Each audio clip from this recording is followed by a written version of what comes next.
거렁뱅이 집구석에서 온 애가 우리 아들한테 잘해줄지 모르겠네. 시어머니 영숙의 차가운 말에 수지는 고개를 숙일 수밖에 없었습니다. 충청도 시골에서 온 평범한 농가딸로 알려진 수지는 서울시댁에서 온갖 모욕과 괴롭힘을 당했죠. 결국 임신 중에도 쫓겨나며 이혼까지 당하게 됩니다. 하지만 시댁 식구들은 몰랐습니다. 자신들이 내쫓은 며느리가 알고 보니 한국 최대 농식품 기업 강원그린 회장의 딸이었다는 사실을 말이에요. 1년 후 수지는 화려하게 돌아왔고 시댁은 무릎을 꿇고 용서를 빌어야 했습니다. 과연 수지는 어떤 선택을 했을까요? 그리고 이 모든 이야기의 결말은 어떻게 될까요? 영상 시청 전 구독과 좋아요 눌러주세요. 영상을 제작하는데 큰 힘이 됩니다.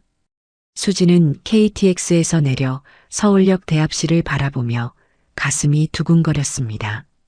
충청도 작은 시골 마을에서 나고 자란 수진에게 서울은 꿈의 도시였죠. 대기업 사무직인 민수와의 결혼을 앞두고 설레는 마음으로 첫 상견례를 위해 올라온 것이었습니다. 손에 든 선물 봉투를 꽉 잡으며 긴장감을 달래려 했습니다. 민수가 택시에서 내려 수진을 반갑게 맞았습니다. 수진아, 긴장하지 마. 우리 어머니랑 누나도 좋은 분들이야.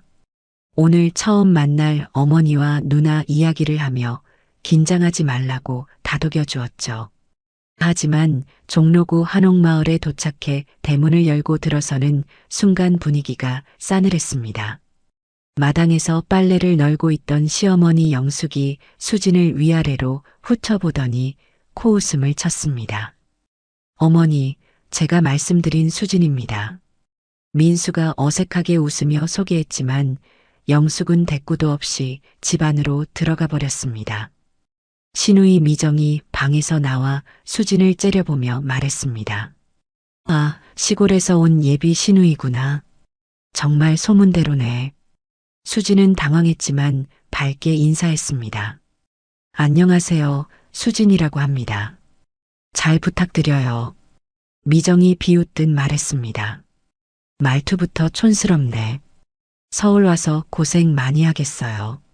민수가 누나라고 부르며 제지했지만 미정은 아랑곳하지 않았습니다. 거실로 들어가니 영숙이 상을 차려놓고 있었는데 반찬 가짓수가 눈에 띄게 적었습니다. 밥도 한 공기씩만 있어서 수지는 배가 고팠지만 참았죠. 영숙이 차갑게 말했습니다. 우리 집안은 대대로 서울 토박이야. 조상들도 모두 한양에서 살았지. 수진이 조심스럽게 대답했습니다. 저희 집은 대대로 농사를 지어왔어요. 부모님도 성실하게 살아오셨고요. 미정이 킥킥거리며 말했습니다. 농사꾼 딸이 우리 집에 시집 오겠다고? 참 배짱도 좋네요. 민수가 그만하라고 했지만 분위기는 이미 차가워진 상태였습니다. 식사 중에도 영숙과 미정의 차가운 시선이 따가웠습니다. 영숙이 말했습니다. 시집살이가 뭔지 알고 있니? 우리 집 규칙은 엄격해. 새벽 5시에 일어나서 밥해야 하고 빨래도 손빨래로 해야 해. 수진이 네, 알겠습니다라고 대답했지만 목소리가 떨렸습니다. 미정이 덧붙였습니다. 우리 집은 며느리가 화장품이나 옷 같은 거 함부로 사면 안 돼요. 검소하게 살아야 한다고 어머니가 늘 말씀하시거든. 결혼식 날이 다가오자 수지는 혼수를 준비했습니다. 부모님이 평생 모은 돈으로 장만한 가전제품과 이불, 그릇들을 정성스럽게 포장했죠. 하지만 결혼식장에서 시댁 식구들의 태도는 더욱 노골적이었습니다. 하객들 앞에서 영숙이 큰 소리로 말했습니다. 거렁뱅이 집구석에서 온 애가 우리 아들한테 잘해줄지 모르겠네. 수진의 얼굴이 화끈거렸지만 웃음을 억지로 지었습니다. 미정도 친구들에게 속삭였습니다. 시골에서 온 애라 예의도 모를 거야. 우리 집에 적응하려면 한참 걸릴 텐데.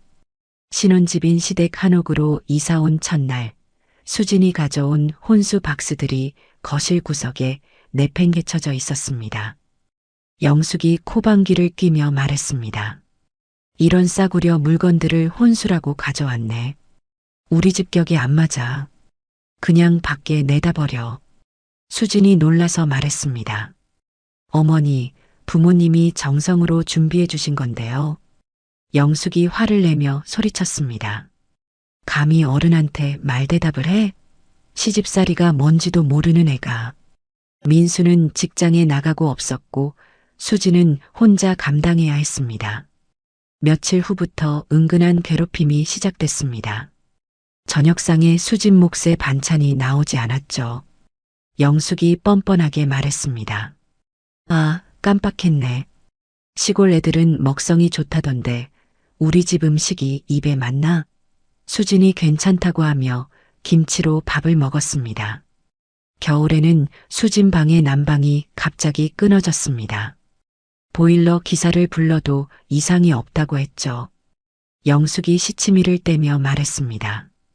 글쎄, 왜 그러는지 모르겠네. 예전엔 그런 적 없었는데.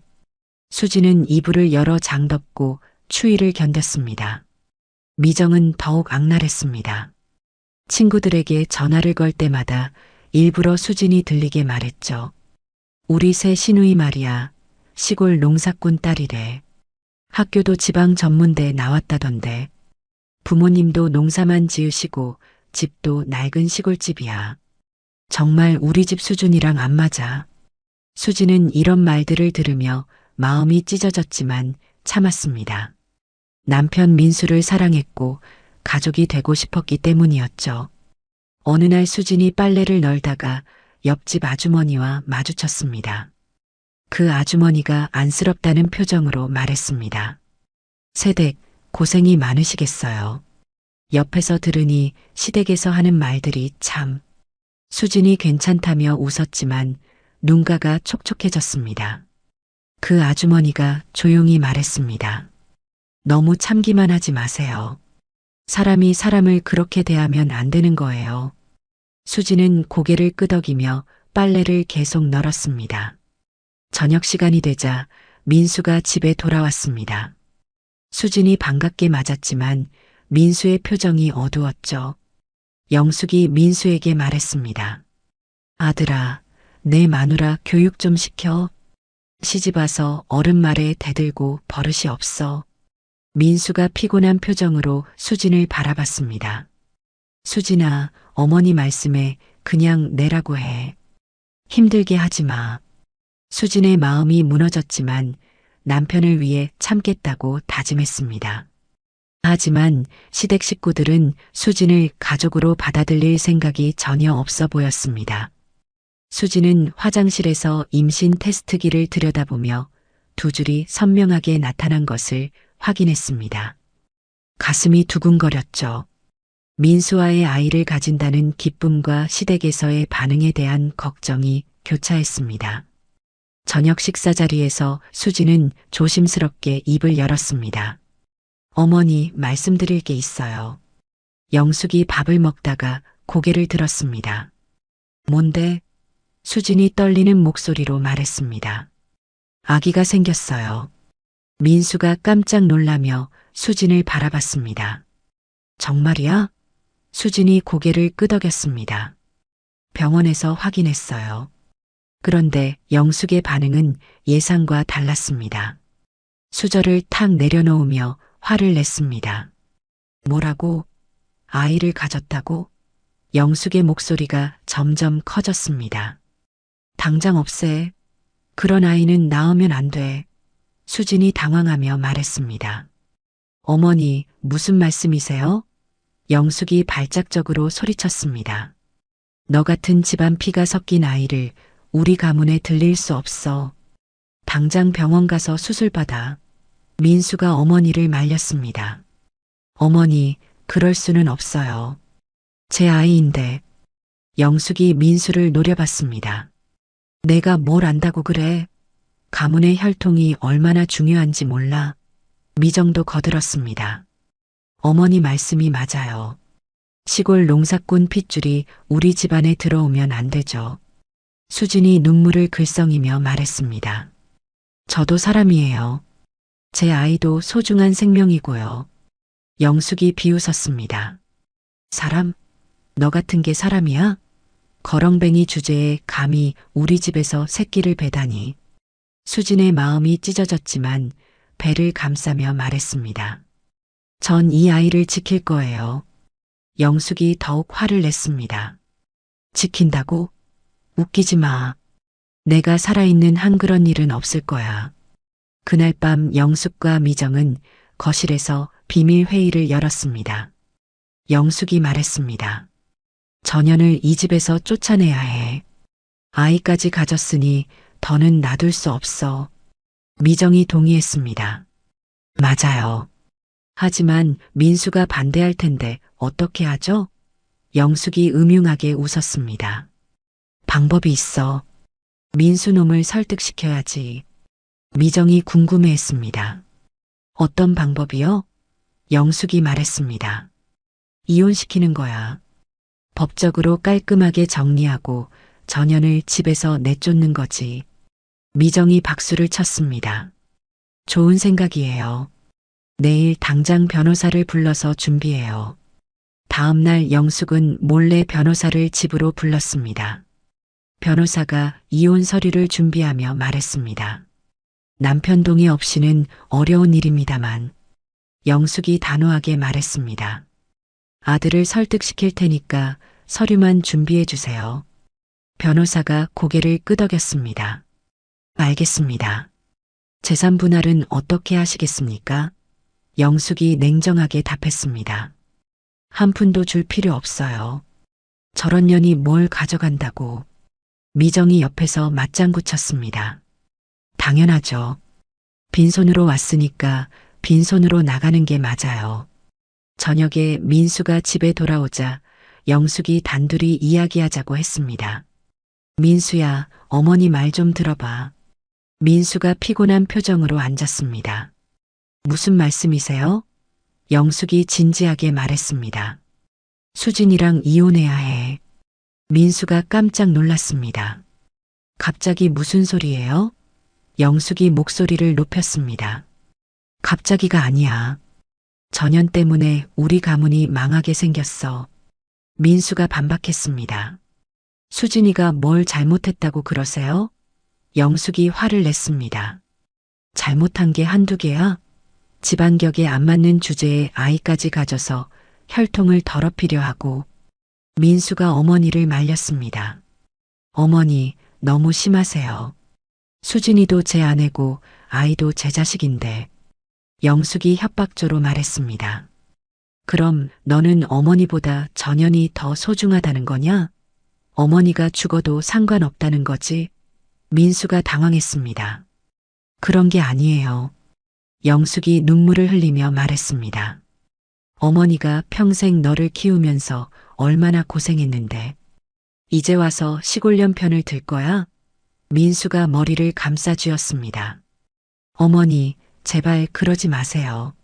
며칠 동안 영숙의 설득이 계속됐습니다. 미정도 가세했죠. 민수야, 정말 어머니가 병나실 것 같아. 수진이 때문에 밤잠도 못 이루시고. 민수가 괴로워했습니다. 하지만 이혼은 너무 심한 거 아니야? 미정이 말했습니다. 심한 게 아니라 당연한 거야. 애초에 어울리지 않는 결혼이었잖아. 영숙이 최후 통첩을 했습니다. 민수야, 어머니 말을 안 들을 거면 어머니는 죽는 수밖에 없어. 그동안 살아온 것도 억울한데 저런 년 때문에 더는 못 살겠다. 민수가 결국 무너졌습니다. 알겠어요. 생각해 볼게요. 며칠 후 영숙이 이혼 서류를 민수 앞에 내밀었습니다. 서명만 하면 돼. 깔끔하게 정리하자. 민수가 서류를 보며 망설였습니다. 정말 이렇게 해야 하나요? 영숙이 단호하게 말했습니다. 당연하지. 이게 우리 가문을 위한 일이야. 민수가 떨리는 손으로 펜을 들었습니다. 미정이 격려했습니다. 민수야, 잘하는 일이야. 어머니도 이제 안심하실 거야. 민수가 결국 서명을 했습니다. 영숙이 만족스러워했습니다. 잘했어. 이제 전현한테 도장 받고 내쫓으면 끝이야. 그날 저녁 민수가 수진에게 이혼 서류를 내밀었습니다. 수진이 충격을 받으며 물었습니다. 이게 뭐예요? 민수가 고개를 숙이며 말했습니다. 이혼 서류야. 도장 찍어줘. 수진이 믿을 수 없다는 표정으로 말했습니다. 농담이죠? 민수가 냉정하게 답했습니다. 농담 아니야. 우리 헤어져. 수진이 눈물을 흘리며 매달렸습니다. 왜요? 제가 뭘 잘못했어요? 민수가 외면하며 말했습니다. 우리는 애초에 안 맞았어. 빨리 도장 찍고 나가줘. 수진이 절규했습니다. 민수 씨, 저희 아이는 어떻게 해요? 민수가 차갑게 말했습니다. 그건 내가 알아서 해. 나는 모르겠어. 비가 내리는 밤, 수진은 젖은 웨딩 앨범과 몇 개의 짐 가방을 들고 시댁 대문 앞에 서 있었습니다. 영숙이 대문을 열며 냉정하게 말했습니다. 이제 가는구나. 다신 이 집 근처에도 얼씬거리지 마. 수진이 마지막으로 부탁했습니다. 어머니, 제발 한 번만 더 생각해 주세요. 영숙이 문을 쾅 닫아버렸습니다. 수진이 장독대 옆에서 미정이 붙여놓은 쪽지를 발견했습니다.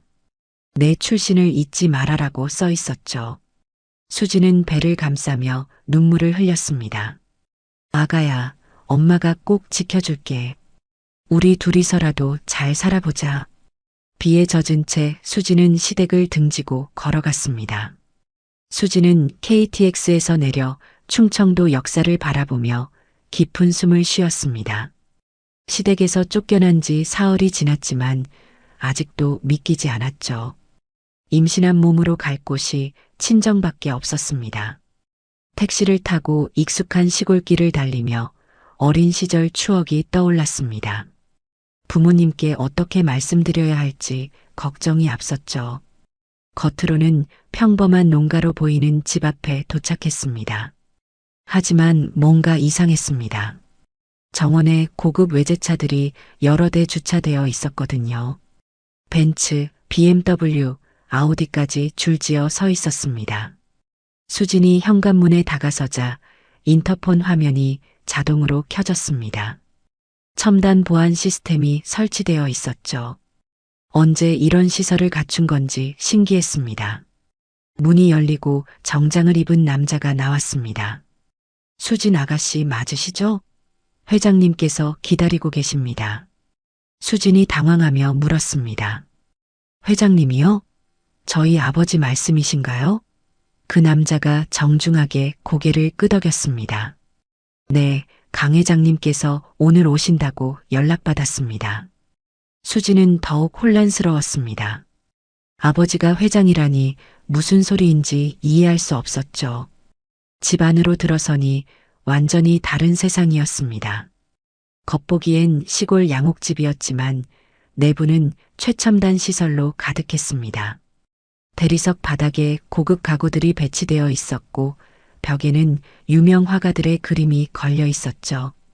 거실 한쪽에는 대형 모니터가 설치되어 있었고 주식 시세와 각종 차트들이 실시간으로 표시되고 있었습니다. 수진이 눈을 크게 뜨며 주변을 둘러봤습니다. 이게 정말 우리 집인가요? 그때 아버지 강 회장이 서재에서 나오셨습니다. 평소 입던 작업복 대신 고급 정장을 입고 계셨죠. 수진아, 왔구나. 아버지의 목소리는 평소와 달리 카리스마가 느껴졌습니다. 수진이 어리둥절하며 물었습니다. 아버지, 이게 다 뭐예요? 왜 집이 이렇게 변했어요? 강 회장이 딸을 소파에 앉히며 말했습니다. 이제 말해줄 때가 된 것 같구나. 사실 아버지는 강원그린이라는 회사를 운영하고 있어. 수진이 깜짝 놀랐습니다. 강원그린이요? 그 유명한 식품회사 말인가요? 강 회장이 고개를 끄덕였습니다. 맞다. 아버지가 30년 전에 창업한 회사야. 지금은 한국 최대 농식품 기업 중 하나지. 수진이 믿을 수 없다는 표정으로 말했습니다. 그럼 우리가 가난한 농부가 아니었다는 거예요? 강 회장이 웃으며 답했습니다. 농사는 맞지만 규모가 좀 달라. 전국에 농장과 공장을 가지고 있거든. 수진이 머리가 어지러웠습니다. 그럼 왜 저한테 말씀 안 해주셨어요? 강 회장이 진지하게 말했습니다. 너희가 돈이 아닌 진짜 사랑으로 결혼하길 바랐거든. 돈 때문에 접근하는 사람들이 많아서 늘 조심스러웠어. 수진이 눈물을 흘리며 말했습니다. 아버지, 저 시댁에서 쫓겨났어요. 이혼당했고 아이도 가졌는데. 강 회장의 표정이 딱딱하게 굳었습니다. 뭐라고? 누가 감히 내 딸을 쫓아냈다는 거야? 수진이 울면서 그동안의 일들을 모두 말했습니다. 거렁뱅이 집구석이라고 했던 것부터 혼수를 벌인 것, 임신 소식에 아이를 지우라고 한 것까지. 강 회장이 분노로 떨었습니다. 그런 개들이 내 딸을 그렇게 대했다고? 수진이 아버지를 말렸습니다. 아버지, 이제 다 끝났어요. 저는 그냥 조용히 살고 싶어요. 강 회장이 딸의 손을 잡으며 말했습니다.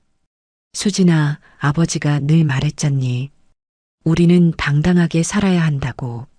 이런 일을 당하고도 그냥 참고 살 수는 없어. 수진이 고개를 저었습니다. 하지만 복수 같은 건 싫어요. 그런 사람들이 되고 싶지 않아요. 강 회장이 미소를 지었습니다. 복수가 아니라 정당한 대가야. 그리고 내가 가진 능력을 세상에 보여주는 거지. 수진이 의아해했습니다. 제가 무슨 능력이 있다고요? 강 회장이 자랑스럽게 말했습니다. 넌 대학에서 경영학을 전공했고 머리도 좋잖니. 이제 진짜 실력을 보여줄 때야.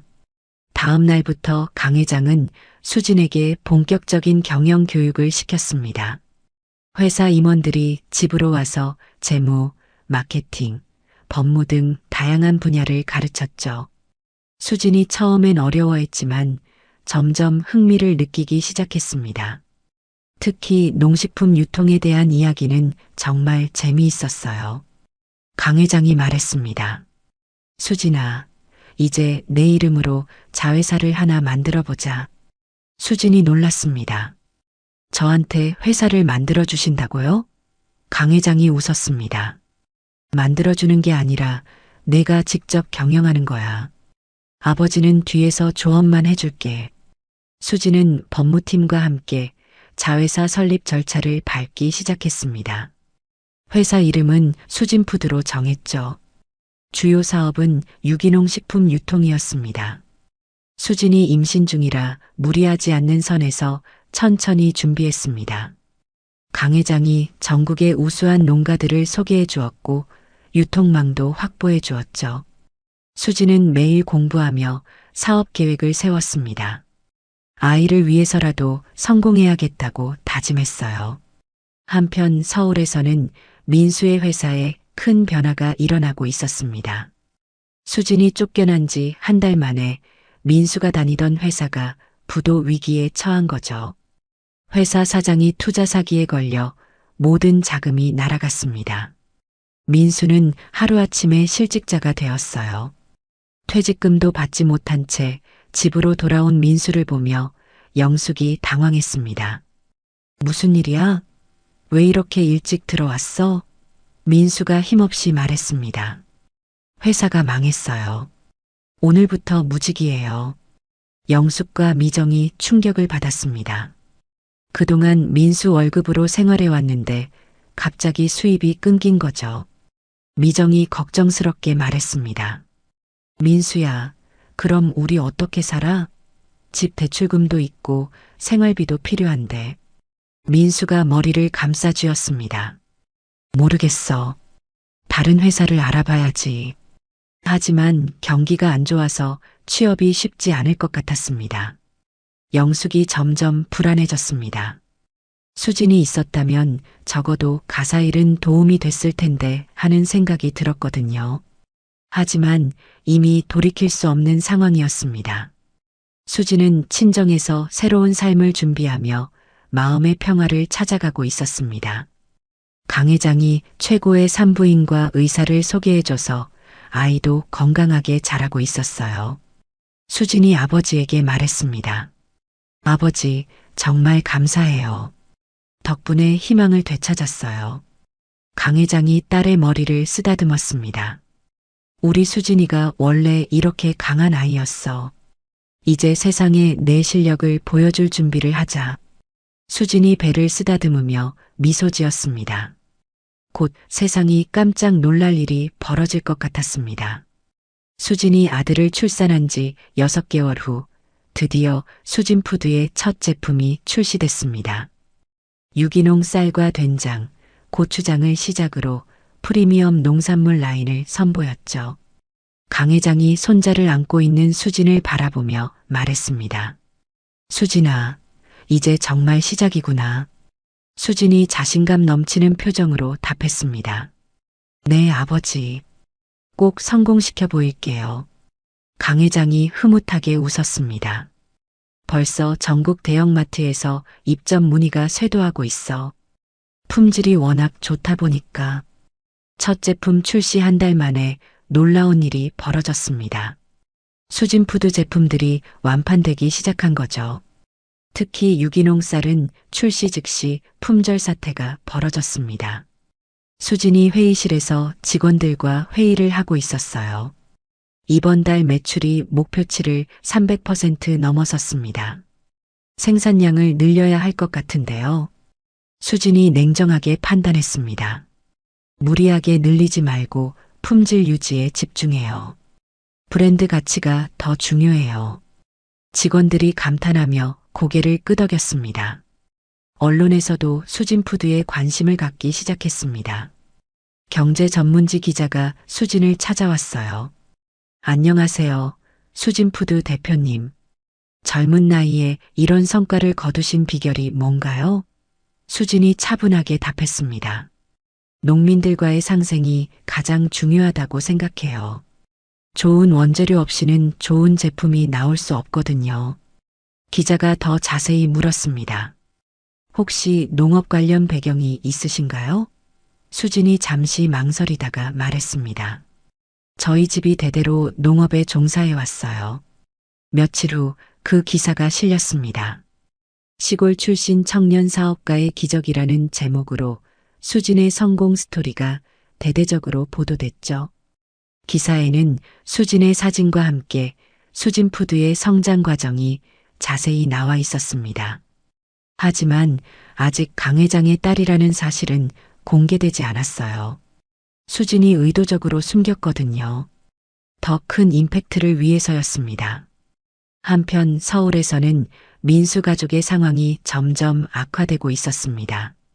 민수가 실직한 지 8개월이 지났지만 아직도 취업을 못하고 있었어요. 영숙이 답답해하며 말했습니다.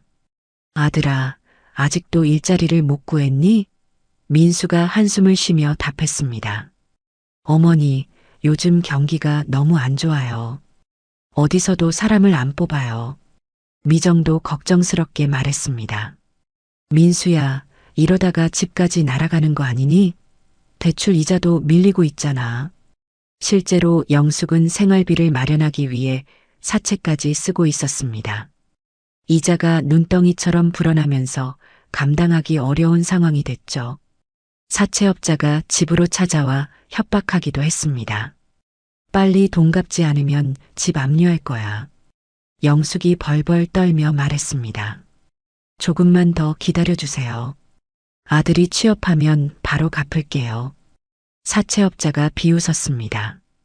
그런 소리 그만하고 집문서나 내놔. 영숙의 얼굴이 새하얗게 질렸습니다.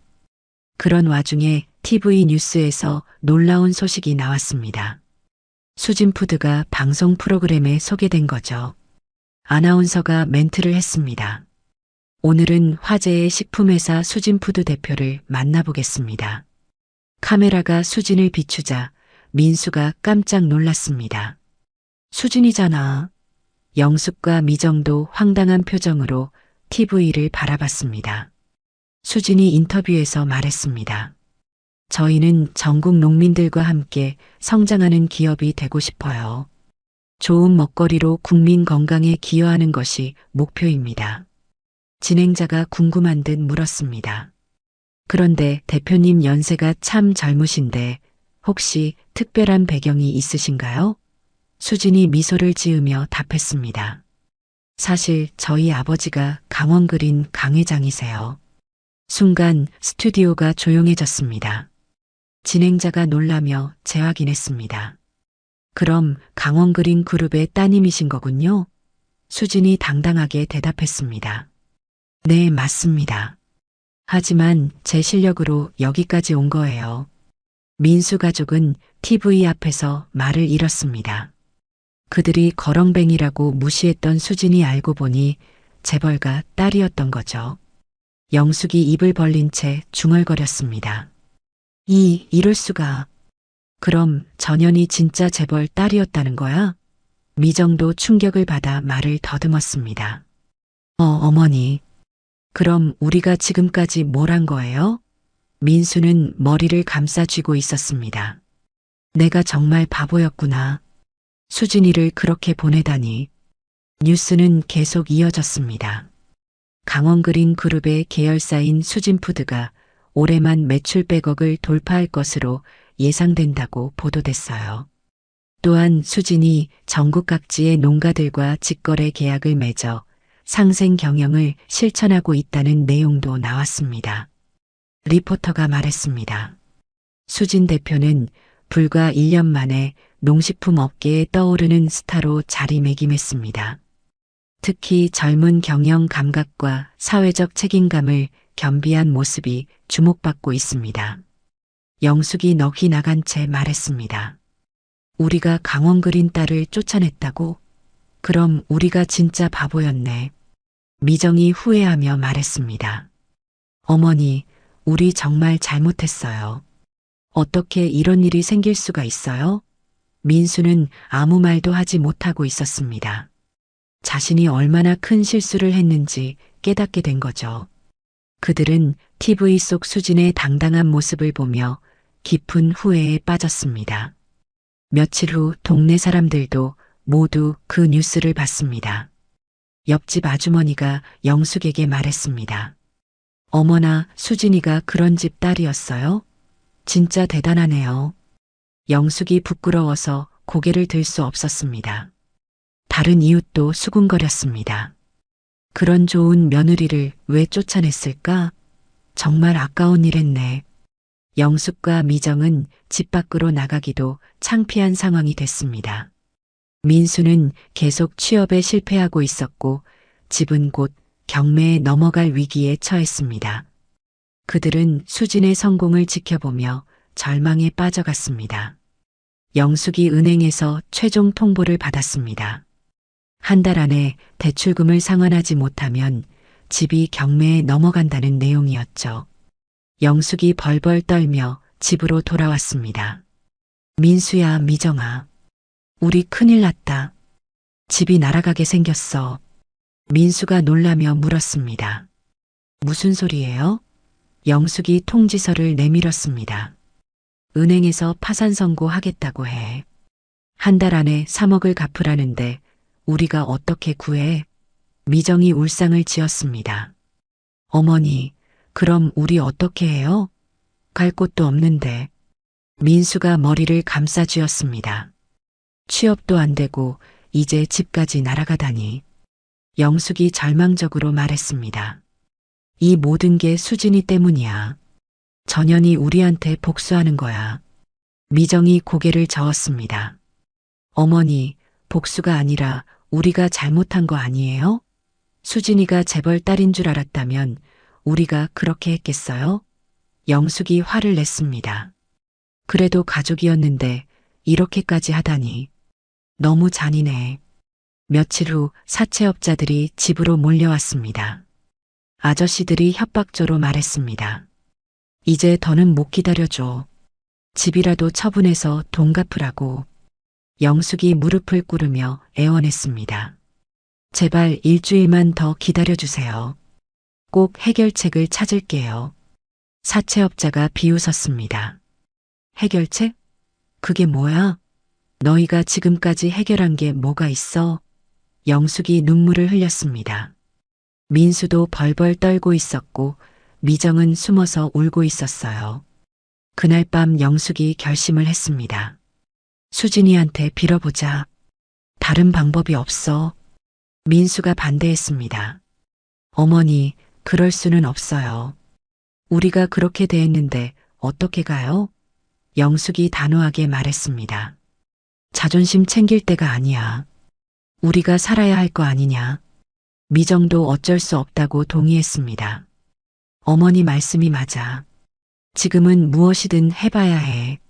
민수가 결국 고개를 끄덕였습니다. 알겠어요. 가보죠. 다음 날 이른 아침, 세 사람은 KTX를 타고 충청도로 향했습니다. 수진푸드 본사는 생각보다 웅장했어요. 20층짜리 사옥이 하늘을 찌를 듯 솟아 있었습니다. 영숙이 떨리는 목소리로 말했습니다.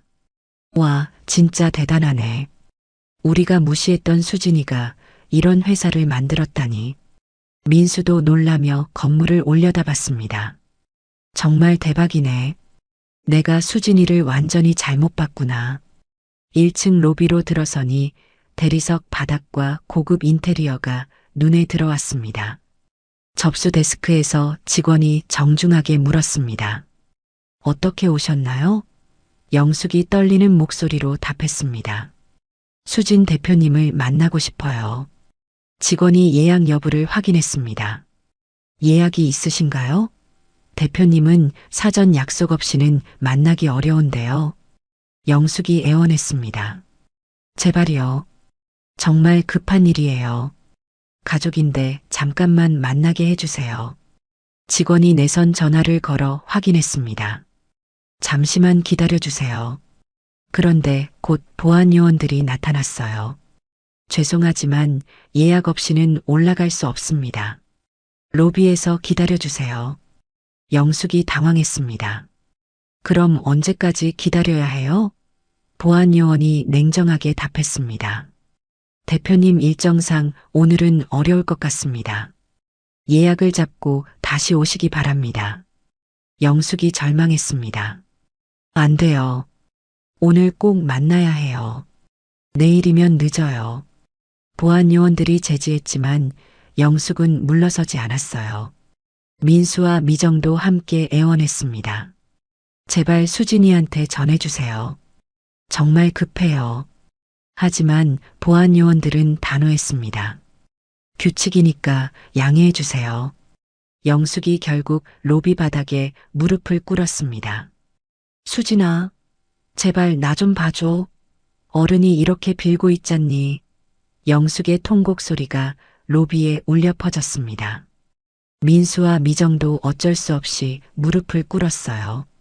로비에 있던 다른 사람들이 놀라며 바라봤습니다. 영숙이 목 놓아 울었습니다. 수진아, 우리가 잘못했어. 정말 잘못했다고. 제발 한 번만 봐줘. 미정도 눈물을 흘리며 소리쳤습니다. 옳게, 우리 죽을 것 같아. 도와줘. 그때 20층 사무실에서 수진이 유리창 너머로 로비를 내려다보고 있었습니다. 차가운 표정으로 무릎 꿇은 시댁 식구들을 바라봤죠. 강 회장이 옆에서 말했습니다. 수진아, 어떻게 할 거냐? 수진이 잠시 생각하더니 말했습니다. 일단 올려보내주세요. 강 회장이 내선을 걸어 지시했습니다. 로비에 있는 분들 회장실로 안내해드려. 엘리베이터에서 영숙과 민수, 미정은 긴장으로 떨고 있었습니다. 20층에 도착해 회장실 앞에 서니 수진이 기다리고 있었어요. 예전과는 완전히 다른 모습이었습니다. 고급 정장을 입고 당당한 자세로 서 있는 수진을 보며 영숙이 다시 무릎을 꿇었습니다. 수진아, 우리가 정말 잘못했어. 제발 용서해줘. 민수도 고개를 숙였습니다.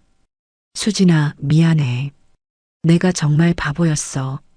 미정이 가방에서 서류들을 꺼냈습니다. 옳게, 이걸 봐줘. 과거에 올케한테 보낸 모든 문자 메시지들이야. 정말 미안해. 그리고 이건 통장 거래 내역이고 이건 그때 몰래 녹음한 파일들이야. 다 없애버릴게. 제발 용서해줘. 영숙도 서류를 내밀었습니다. 이건 집문서야. 이미 팔아서 치료비에 썼어. 어머니가 암에 걸려서 수술했거든. 그리고 이건 우리 빚 문서들이야. 정말 절망적이야. 수진이 차가운 목소리로 말했습니다. 지금 와서 이러시는 이유가 뭔가요? 영숙이 울며 답했습니다. 우리가 진짜 잘못 생각했어. 너를 그렇게 대한 게 정말 후회돼. 수진이 냉정하게 말했습니다. 후회요? 저를 거렁뱅이라고 하시고 아이를 지우라고 하셨을 때는 후회 안 하셨잖아요. 민수가 고개를 떨구었습니다. 정말 미안해. 그때 내가 너무 약했어. 수진이 잠시 생각하더니 말했습니다. 오늘은 그냥 돌아가세요. 더 생각해 볼게요. 영숙이 애원했습니다. 수진아, 제발 조금이라도 도와줘. 우리 정말 죽을 것 같아. 하지만 수진은 단호했습니다. 저도 생각할 시간이 필요해요. 일단 돌아가세요. 보안 요원들이 나타나 그들을 에스코트했습니다. 영숙 일행은 절망한 채 건물을 나섰고 수진은 창가에서 그들의 뒷모습을 지켜봤습니다. 시댁 식구들이 돌아간 후 수진은 마음이 복잡했습니다. 사무실에서 서울 시내를 내려다보며 깊은 생각에 잠겼죠. 강 회장이 다가와 말했습니다. 수진아, 어떻게 할 생각이냐? 수진이 한숨을 쉬었습니다. 아버지, 잠시 혼자 있고 싶어요. 강 회장이 딸의 어깨를 토닥이며 나갔습니다. 천천히 생각해라. 아버지는 내 결정을 존중할게. 어그날 저녁 수진은 충동적으로 서울행 KTX표를 끊었습니다. 옛 시댁이 있던 종로 한옥마을을 가보고 싶었거든요. 시간이 늦어 아들은 강 회장에게 맡기고 혼자 출발했습니다. 서울역에 도착해 택시를 탔어요. 기사님, 종로구 한옥마을로 가주세요. 택시가 익숙한 길을 달리며 수진의 마음도 과거로 돌아갔습니다. 한옥마을에 도착하니 분위기가 많이 달라져 있었습니다. 예전보다 더 낡고 쓸쓸해 보였어요. 수진이 옛 시댁 앞에 서니 가슴이 아프게 뛰었습니다. 집은 비어 있었고 문은 굳게 잠겨 있었죠. 담장 너머로 보이는 마당에는 잡초가 무성했습니다. 수진이 담장을 넘어 들어갔어요. 예전에 빨래를 널었던 마당, 시어머니가 김장을 했던 곳, 모든 게 추억으로 남아 있었습니다. 방 안으로 들어가니 먼지가 가득했습니다. 구석에서 수진이 놀라운 걸 발견했어요. 자신의 웨딩 앨범이 그대로 남아 있었던 거죠. 먼지를 털어내고 펼쳐보니 행복했던 결혼식 사진들이 나왔습니다. 민수와 함께 웃고 있는 모습, 부모님과 찍은 가족 사진까지. 수진의 눈가가 촉촉해졌습니다. 그때는 정말 행복할 줄 알았는데 수진이 휴대폰을 꺼내 과거 사진들을 들여다봤습니다. 민수와 처음 만났을 때 찍은 사진, 프로포즈하던 날의 사진들이 저장되어 있었어요. 민수의 진심 어린 눈빛이 그때 생각났습니다. 수진아, 정말 사랑해. 평생 행복하게 해줄게. 그때 민수는 진심이었을 거예요. 하지만 어머니의 압박에 굴복하고 말았죠. 수진이 쓸쓸하게 웃었습니다. 사랑만으로는 부족했구나. 다음 날 수진은 수진푸드 보안팀에게 특별한 지시를 내렸습니다. 과거 시댁에서 일어났던 모든 일들의 증거를 수집해 달라고 했어요. 며칠 후 보안팀이 두꺼운 파일을 가져왔습니다. 대표님, 요청하신 자료들입니다. 수진이 파일을 열어보니 놀라운 내용들이 가득했어요. 시댁집에 설치된 CCTV 영상들, 녹취 파일들, 문자 메시지 기록까지 모든 게 있었습니다. 영상을 재생하자 과거의 끔찍한 기억들이 되살아났습니다. 영숙이 수진의 혼수를 내다버리는 장면, 일부러 밥을 적게 주는 장면, 난방을 끄는 장면까지 모든 게 기록되어 있었어요. 수진이 움찔했습니다. 이렇게까지 체계적으로 괴롭혔구나. 녹취 파일도 들어보니 더욱 충격적이었습니다. 미정이 친구들에게 수진을 비하하는 내용, 영숙이 민수를 설득하는 대화까지 생생했어요. 하지만 수진은 그 안에서 다른 것도 발견했습니다.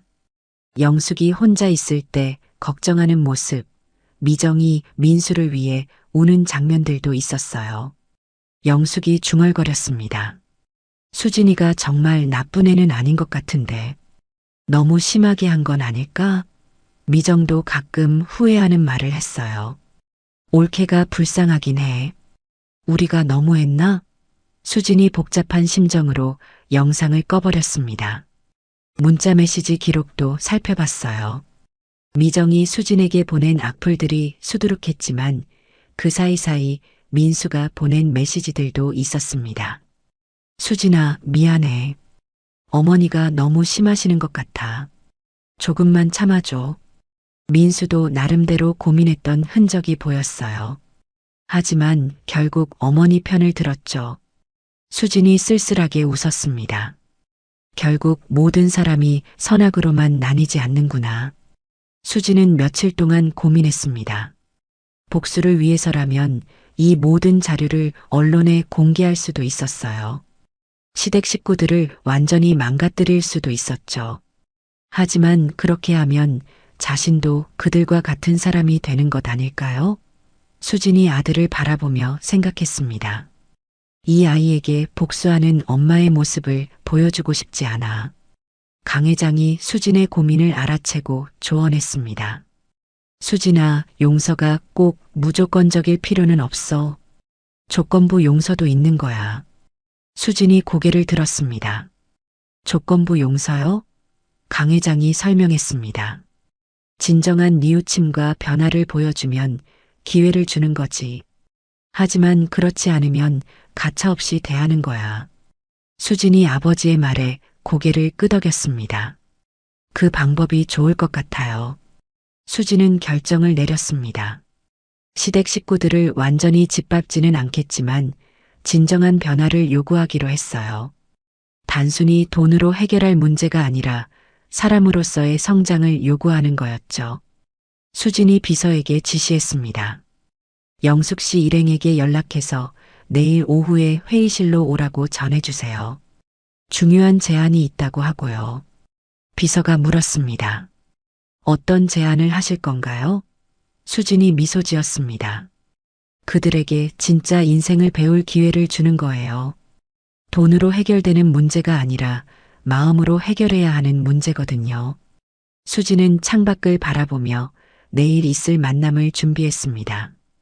이제 정말 마지막 기회를 주는 거였어요. 그들이 어떤 선택을 할지는 온전히 그들의 몫이었습니다. 그날 밤 수진은 아들을 재우며 말했습니다. 우리 아들아, 엄마가 올바른 선택을 하고 있는 걸까? 아들이 천진하게 웃으며 엄마를 바라봤어요. 수진이 아들의 볼에 뽀뽀했습니다. 엄마가 너에게 부끄럽지 않은 사람이 되도록 노력할게.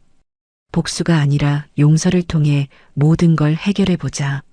수진의 마음이 한결 가벼워졌습니다. 다음 날 오후 영숙, 민수, 미정은 다시 수진푸드 본사를 찾았습니다. 이번에는 예약이 되어 있어서 곧바로 20층 회의실로 안내받았어요. 넓은 회의실에는 수진이 단정한 정장을 입고 앉아 있었고 강 회장도 함께 자리를 했습니다. 영숙이 긴장하며 인사했습니다. 수진아, 와줘서 고마워. 수진이 냉정하게 답했습니다. 앉으세요. 중요한 이야기가 있어요. 강 회장이 위험 있는 목소리로 말했습니다. 어제 여러분이 어떤 상황인지 대충 파악했습니다. 꽤 심각하더군요. 민수가 고개를 숙이며 답했습니다. 네, 회장님. 정말 죄송합니다. 강 회장이 계속 말했습니다. 하지만 제가 개입할 문제는 아니고 수진이가 결정할 일이죠. 영숙이 수진을 바라보며 애원했습니다. 수진아, 제발 도와줘. 우리 정말 막막해. 수진이 서류를 꺼내며 말했습니다. 도움을 드리는 건 가능해요. 하지만 조건이 있어요. 미정이 궁금해했습니다. 어떤 조건이요? 수진이 차분하게 설명했습니다. 돈으로 해결해 드리는 게 아니라 일자리를 제공하는 거예요. 단 무급 인턴 3개월을 거쳐야 하고 성실성 평가를 통과해야 합니다. 영숙이 놀랐습니다. 일자리요? 수진이 고개를 끄덕였습니다. 네, 어머니는 식자재 품질 검수팀 실무직이에요. 영숙이 당황했습니다. 그게 뭐 하는 일인데? 수진이 설명했습니다. 새벽 4시에 출근해서 냉장 창고에서 원재료들을 검수하는 일이에요. 무게 재고 품질 확인하고 기록하는 거죠. 영숙의 얼굴이 굳었습니다. 새벽 4시라고? 수진이 계속 말했습니다. 형님은 물류센터 행정직이에요. 창고 정리, 청소, 문서 정리 같은 일들을 담당하게 될 거예요. 미정이 입을 벌렸습니다. 청소까지 해야 해요? 수진이 민수를 보며 말했습니다. 민수 씨는 지방영업소 과장직을 제안해요. 전국 거래처를 돌면서 신규 업체 개발하고 기존 고객들 관리하는 일이에요. 민수가 조심스럽게 물었습니다. 월급은 얼마나 되는 거야? 수진이 단호하게 답했습니다. 처음 3개월은 무급이에요. 대신 숙식은 제공해드려요. 평가를 통과하면 그때부터 정식 직원으로 채용하는 거죠. 영숙이 화를 냈습니다. 뭐, 무급이라고? 우리를 거지 취급하는 거야? 수진이 차갑게 말했습니다. 거지 취급이요? 제가 이 집에서 당한 게 바로 그거였는데요. 거렁뱅이라고 하시지 않았나요? 영숙이 말문이 막혔습니다. 강 회장이 조용히 말했습니다. 이 정도도 감사한 줄 알아야 합니다. 다른 회사에서 이런 기회를 주겠어요? 미정이 억울해했습니다. 옳게, 우리가 그렇게 대한 건 인정하지만 이건 너무 심한 거 아니야? 수진이 냉소하며 답했습니다. 심하다고요? 제가 임신했을 때 아이를 지우라고 하신 게 더 심했는데요. 민수가 고개를 숙였습니다. 수진아, 정말 미안해. 우리가 너무 잘못했어. 수진이 말했습니다. 미안하다는 말로는 부족해요. 행동으로 보여주셔야죠. 영숙이 절망했습니다. 그럼 우리 집은 어떻게 해? 수진이 설명했습니다. 3개월 동안 성실하게 일하시면 충분한 월급을 드릴 거예요. 집 문제도 그때 해결하실 수 있을 거고요. 하지만 중간에 포기하거나 성실하지 않으면 바로 계약 해지해요. 강 회장이 덧붙였습니다. 이게 마지막 기회입니다. 다시는 이런 제안을 받을 수 없을 거예요. 민수가 결정했습니다. 알겠어. 하자. 우리가 선택할 게 없잖아. 미정이 망설이며 말했습니다. 민수야, 정말해? 창고 청소까지 해야 한다는데. 민수가 단호하게 답했습니다. 그래도 해야지. 우리가 뭘 할 수 있어? 영숙이 한숨을 쉬었습니다. 어쩔 수 없네. 하자. 수진이 계약서를 내밀었습니다. 그럼 서명해 주세요. 근무 시작은 다음 주 월요일부터예요. 영숙이 떨리는 손으로 서명했습니다. 미정과 민수도 차례로 서명했어요. 수진이 말했습니다. 성실하게 일하시면 분명 좋은 결과가 있을 거예요. 하지만 예전처럼 행동하시면 바로 그만두시게 될 거예요. 첫 주부터 이들의 고생이 시작됐습니다. 영숙은 새벽 4시에 일어나 냉장 창고로 출근했어요. 영하 5도의 추위 속에서 수십 킬로그램의 원재료들을 검수하는 일은 정말 힘들었습니다. 처음엔 불평을 했지만 점차 익숙해져 갔어요. 일주일 만에 손이 갈라지고 어깨가 아파왔지만 참았습니다. 동료들이 도와주기도 했고 점차 일의 보람을 느끼기 시작했어요. 미정은 물류센터에서 온갖 자비를 다했습니다. 화장실 청소, 바닥 닦기, 박스 정리까지 처음 해보는 일들이었어요. 손톱이 부러지고 허리가 아팠지만 참았습니다. 예전에 수진에게 했던 말들이 떠올라 부끄러웠어요. 점차 동료들과 친해지면서 일의 재미도 알아갔습니다. 정말 성실하게 일하니까 동료들도 인정해 주더라고요. 민수는 전국을 돌며 영업 활동을 했습니다. 거래처에서 거절당하는 일도 많았고 늦은 밤에 돌아오는 날이 대부분이었어요. 하지만 포기하지 않고 열심히 했습니다. 한 달째 되니 조금씩 성과가 나타나기 시작했어요. 신규 거래처를 몇 곳 확보했고 기존 고객들의 주문량도 늘어났습니다. 동료들이 민수의 성실함을 인정해주기 시작했어요. 2달째에 접어들자 세 사람 모두 많이 변해 있었습니다. 영숙은 예전처럼 거만하지 않았고 미정은 다른 사람을 무시하지 않게 됐어요. 민수는 책임감이 생겼습니다. 저녁에 모여서 하루 일과를 이야기하며 서로를 격려했어요. 영숙이 말했습니다. 우리가 수진이한테 정말 미안한 일을 했구나. 미정이 고개를 끄덕였습니다. 올케가 얼마나 힘들었을지 이제 알 것 같아. 민수도 후회했습니다. 내가 정말 바보였어. 수진이를 지켜주지 못했네. 3개월이 지날 무렵 세 사람은 완전히 다른 사람이 되어 있었습니다. 일에 대한 자부심도 생겼고 동료들과의 관계도 좋아졌어요. 무엇보다 서로를 원망하던 과거를 후회하며 진심으로 변화했습니다. 드디어 평가 날이 다가왔고 수진이 직접 평가에 참여하기로 했어요.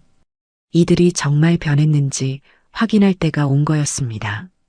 3개월 후 평가회의 날이 드디어 왔습니다. 수진푸드 본사 회의실에는 영숙, 민수, 미정이 긴장한 채로 앉아 있었어요. 각 부서 팀장들이 평가서를 들고 들어왔습니다. 수진과 강 회장도 자리에 함께했죠. 품질 검수팀 팀장이 먼저 보고했습니다. 영숙 씨는 3개월 동안 단 한 번도 지각하지 않았고 업무 정확도도 95%를 넘었습니다. 동료들과의 관계도 원만하고 성실하게 근무했어요. 물류센터 팀장도 발표했습니다. 미정 씨는 처음에는 적응하기 어려워했지만 점차 업무 능력이 향상됐습니다. 특히 창고 정리와 문서 관리에서 뛰어난 능력을 보였어요. 후배들을 잘 챙겨주기도 했고요. 영업팀 팀장이 이어서 말했습니다. 민수 씨는 3개월 동안 신규 거래처 5곳을 확보했고 기존 고객 만족도도 높았습니다. 성실함과 책임감이 돋보였어요. 수진이 평가서들을 검토한 후 말했습니다.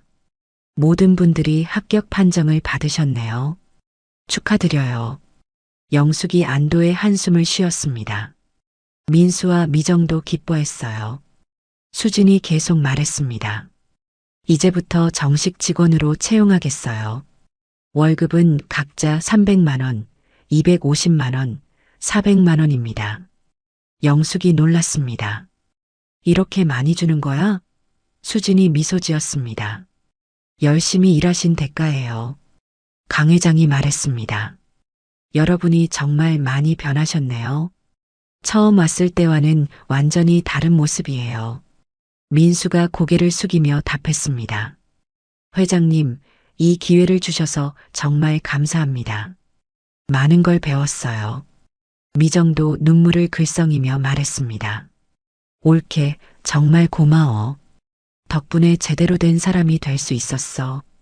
수진이 진지한 표정으로 말했습니다. 한 가지 말씀드리고 싶은 게 있어요. 저는 3년 전 이 집에서 거렁뱅이 집구석이라는 말을 들었고 임신했을 때 아이를 지우라는 말도 들었어요. 그때 정말 많이 아팠어요. 영숙이 고개를 떨구었습니다. 수진이 계속 말했습니다. 하지만 오늘부터는 다시는 누구든지 출신이나 배경으로 사람을 차별하지 말아주세요. 모든 사람은 존중받을 권리가 있어요. 영숙이 벌떡 일어나 무릎을 꿇었습니다. 수진아, 정말 미안해. 어머니가 정말 잘못했어. 눈물이 주룩주룩 흘러내렸어요. 너를 가족으로 품지 못한 게 평생 후회될 거야. 그때 내가 얼마나 바보였는지 이제야 깨달았어.